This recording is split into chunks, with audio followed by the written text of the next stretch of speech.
Hello, my name is Brian Zach. Welcome to my channel. I am a Nashville session and touring drummer, and I'm coming to you today to bring you this drum lesson that is another mobility exercise here on the drum set.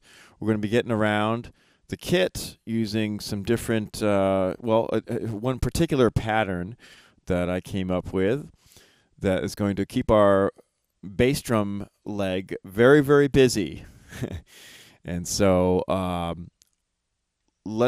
if you haven't seen the first part of this sort of exercise series, this mobility exercise series that I'm putting forth, I strongly suggest you go and check out the first video, first in this lesson series that I posted.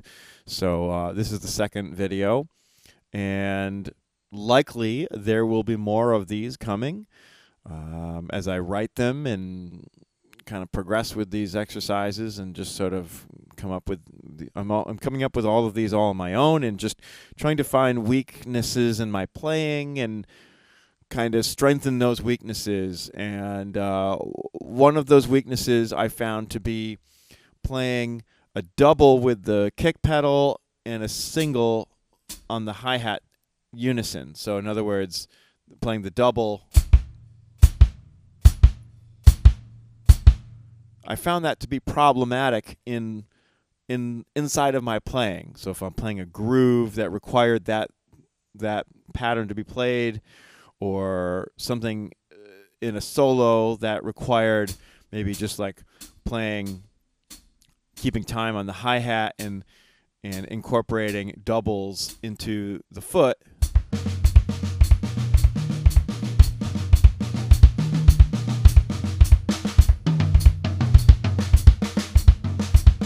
I found that to be kind of awkward and it didn't feel good, and it wasn't lining up exactly the way I wanted it to. Things just weren't syncing up the way that I wanted, and it felt weak to me, and it felt uncomfortable, most importantly. And there's nothing worse than feeling uncomfortable when you're playing a solo at the drums.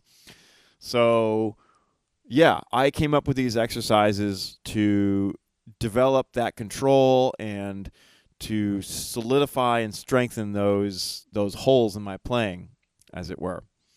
So today's exercise revolves around this pattern. It's a repeating pattern that's just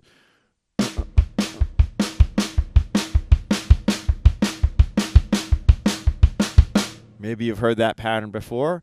It's a common pattern played on the drum set, but not commonly played around the kit in the way that we're about to. Okay, so the mobility part of the exercise is just moving around the kit in ways that maybe you're not used to doing. So like making intervallic leaps from, let's say, the highest tom down to your lowest floor tom and then back up to the highest tom again, and just moving in pathways and patterns that maybe you're not used to doing. And this exercise will force you into finding all of those and working on them and solidifying them and growing them, strengthening them. And the whole idea is that we're not going to be playing, we're not going to be missing notes. We're not going to be, playing rims.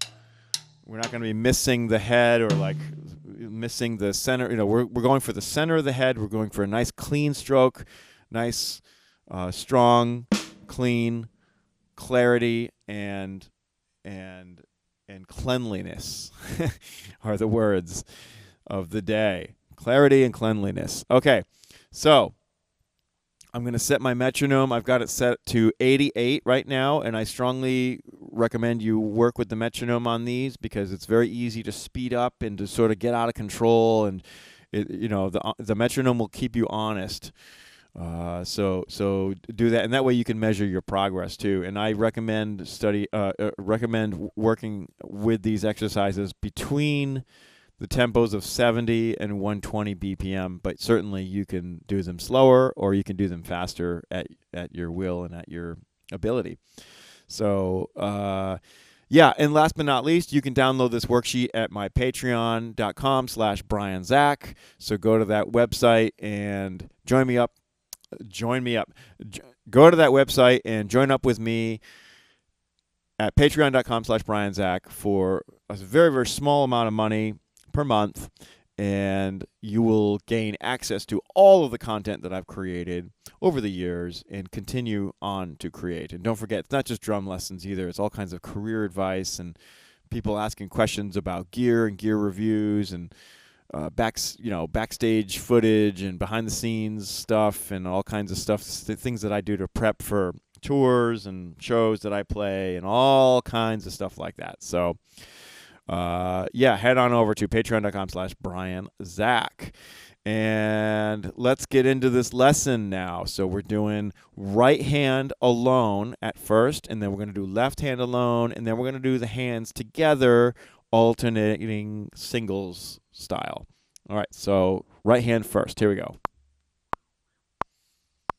1, 2, 3, 4.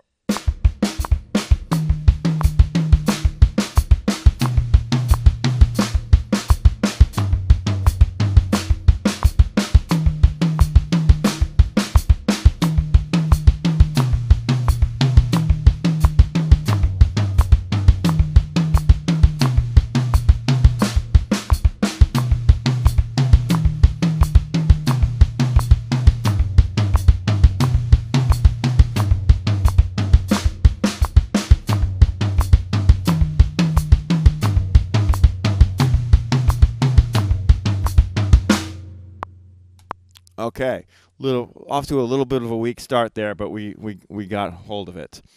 Let's do it with the left hand alone now.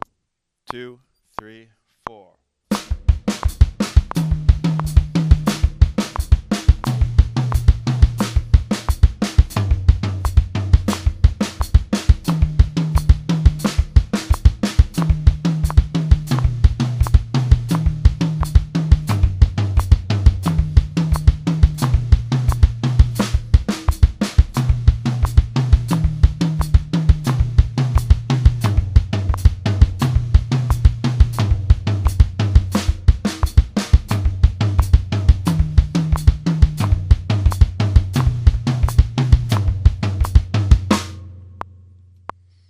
Okay, and then last but not least, we are going to do alternating hand-to-hand singles. And it's going to force you to, you're going to see how it forces you to kind of cross over.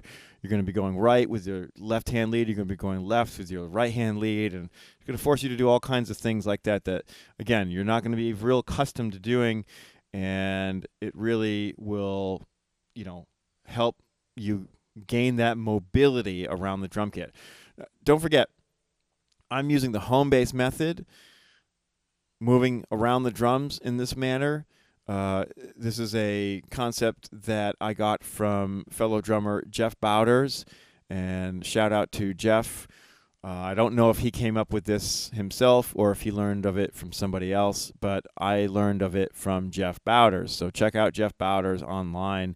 He has a YouTube channel as well and a wonderful teaching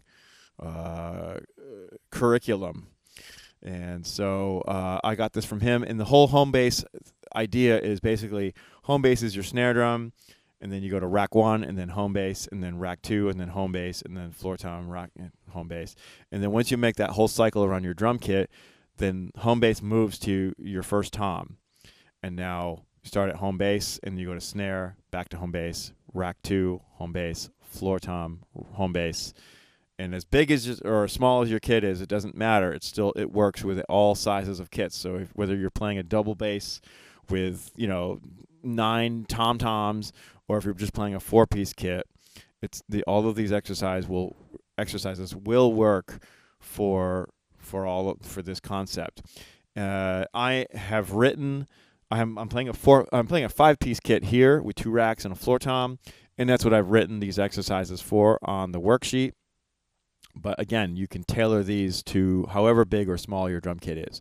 Okay, back to the lesson.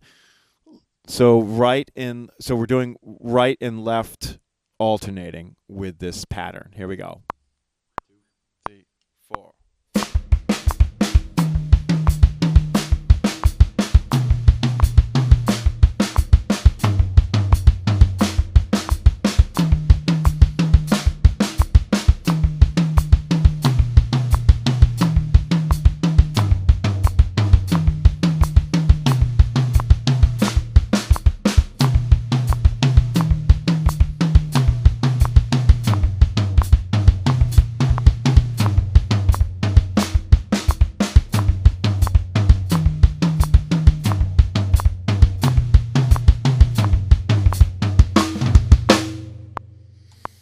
All right, so you saw me mess up the hi-hat there a little bit, and this is going to happen.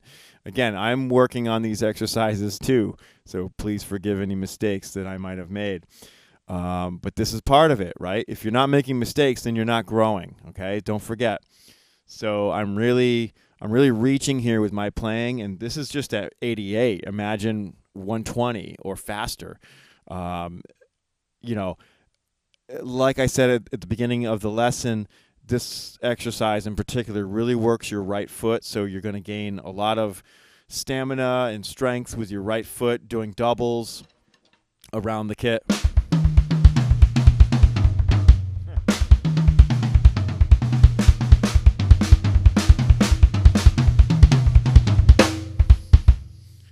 So you're really trying to, get those doubles.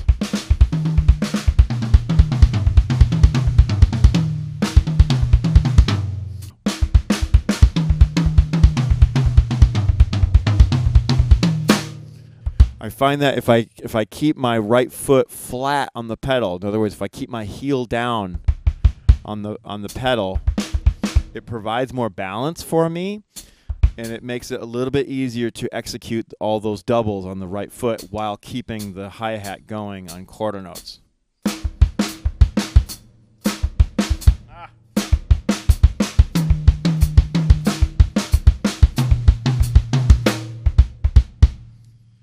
Yeah, so there you go. There's the lesson. I want to thank you for clicking on this video. Thanks for liking and subscribing this video. Leave a comment down below, and I'd love to hear from you if you're into doing these exercises, or if you want more of them. I can certainly write more. I'm enjoying working on them, although they are a bit tedious. But I think in the long run, the more that I work on them, the stronger I get, and the more mobility I get around the kit. I think those are all good things, and yeah, I'm enjoying the process, and I think you will too. So with that, I'm going to leave you. Don't forget to like and subscribe. Patreon.com/BrianZach, and for drum lessons with me, head on over to brianzach.com and reach out to me there, and I look forward to hearing from you. All right, guys, that's it for now. Put it in the books. See you on the next one.